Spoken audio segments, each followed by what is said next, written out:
Hello and welcome to Based on Faith. Today I am back with a book review, and the book I'll be reviewing today is The Lion, the Witch and the Wardrobe, authored by C.S. Lewis, and it's the first book in the Chronicles of Narnia series, publication order, and it's the second in chronological order. So the genre of this book is fantasy, classics, fiction, young adult / children literature, and Christian. And with that, I'm going to say welcome to Based on Faith, where I talk about books based on my faith in Christ. So as usual, I'm going to start with my non-spoilery summary. The description on the script goes: four adventurers step through a wardrobe door and into the land of Narnia, a land enslaved by the power of the White Witch. But when all hope is lost, the return of the great lion Aslan signals a great change and a great sacrifice. So I think The Lion, the Witch and the Wardrobe is a book that even if you've not read the book, I think literally everyone watching this video has watched the movie, so it's not new to anyone. The other books in the series might be new to people, but The Lion, the Witch and the Wardrobe is like an all-time favorite of people, so I hope you have fun watching this review. Okay, so this book is dedicated to Lewis's goddaughter Lucy, and it opens with four children: Peter, Susan, Edmund, and Lucy, and that's like in order of their oldness, like firstborn, secondborn, thirdborn, and fourthborn. They were sent away from London during the war to live with an old professor, and while there, Lucy first discovers a magical wardrobe while playing hide and seek with her siblings, and a magical country that can be accessed through said wardrobe. And we see that this country has been enslaved by the White Witch. So she first tells her brothers and her sister, and they do not believe her at first. Eventually, they too step through the wardrobe into Narnia, and the story pretty much starts from there. So a lot of people talk about how this book should be read first, and several other people, me included, say you should read The Magician's Nephew first. If you like mystery, I would say read this first. Like, if you like to not be spoiled at all, read this book first. If you're a person who ignores spoilers, ahead warnings, like me, read The Magician's Nephew first. I'm just going to go on to some excerpts I'd like to draw attention to in this book. Cause he isn't safe, but he's good. He's the king, I tell you. And this excerpt here is talking about Aslan. I know this excerpt sort of reminded me about Christ. I guess in a way it reminded me of Christianity and Christ, in the sense that Christianity is not safe. It's not like the most comfortable choice in the world, because it's not easy to take up your cross, carry it, and all that stuff. But in the sense that God himself is not this cuddly teddy bear, so he's not safe in that sense. He's like the creator of the universe, and he's like with eyes of fire. Somebody with eyes of fire is not a safe person, but he's good and he's righteous, and he's also the king. And I just think that's like the understanding I had of how this paralleled Christ from this excerpt here. The next excerpt I'm going to talk about is: for the mention of Aslan gave him a mysterious and terrible feeling, just as it gave the others a mysterious and lovely feeling. The person who had the mysterious and horrible feeling was on the side of the White Witch, and it just made me think of how, personally, me, when I'm in Christ, I'm like, let's go, Jesus. But then, when I move away from God, I'm like, when I hear Jesus, I'm like,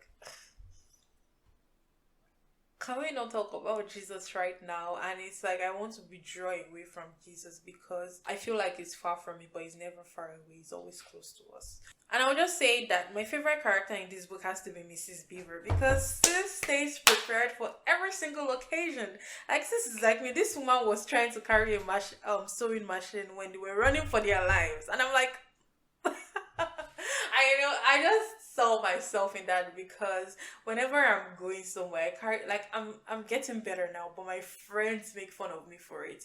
I went for a 3-day trip somewhere, and I had like a big box with me, and then when I got to my friend's place, she was like, girl. But I'm getting better now, because the recent trip I went on, I went for a week, and I had like a very small carry-on luggage. So God is working on me. Thank God for Jesus. And this story definitely, kept me gripped, and it kept me turning pages. It was an easy read, and just like The Magician's Nephew, it's quick and straight to the point, like I like. But the twist and the unexpected turns in the story were enough to engage me, and it was just like, yeah, I appreciate that about the story. Things I particularly did not like about this book, I would just say, this isn't a dislike, but rather it's a comment. if you want to understand the way the witch in this book is the way she is, and you choose to not read The Magician's Nephew, you'll be very confused. Because I think personally, whenever I would watch The Lion, the Witch, and the Wardrobe as a child, I'm like, what's the backstory of this witch? And when I also read like The Lion, the Witch, and the Wardrobe, because in the past, because when I read Magician's Nephew, when I read it recently, that was my very first time reading it. I was so confused. I was like, why is the witch evil? You know, it was giving me stories where a character is evil for no reason, and I'm like, that's not good storytelling. So if you read The Lion, the Witch, and the Wardrobe and you don't read The Magician's Nephew, don't think it's bad storytelling if you don't understand the way the witch is, the way she is, because you've not read The Magician's Nephew. One thing I also did not like about this book was the switch to Old English in the end. There was a lot of thous and doths, and I was just very confused, to be honest. I was like, what are you people saying? Like, what's going on? I don't understand what's happening. Um, so that was just like a very hard part for me, and it was just like literally a page. Don't let that stop you from reading the book. You can literally skip that part and you still understand what's going on. So don't let that stop you from reading the book. And I'm just going to reiterate the fact that this is a children's literature that was written about 70 years ago. So if you're going to be judgmental, keep that in mind. Like, I like to keep settings of books in mind when I'm doing these things. And rounding up my review, I would definitely recommend this book to younger readers, again, who are fans of the fantasy genre, or just younger readers in general, because it's a very nice fantasy book. And if older people wish to read this book, they would find it like a very easy read. It's like a very short book, very quick. You are lying down on the bed, you're about to fall asleep. Within 3 days, 1 hour each night, you'll be done with the book. And there are times, you know, where there are deep philosophical quotes, you know, like the excerpts I gave in this review and in The Magician's Nephew, where children will be like, what are they saying? But you as an adult will understand what is going on. So yeah, older readers will definitely find some germs in this book. And I'm just going to give this book a rating of 8.9 out of 10, because it's hard to rate a book that you're not the target audience for, but I think I'll give this book a rating of 8.9 out of 10. And I would say if you loved this review, if you enjoyed this review, you might also enjoy my review of The Blessed Child.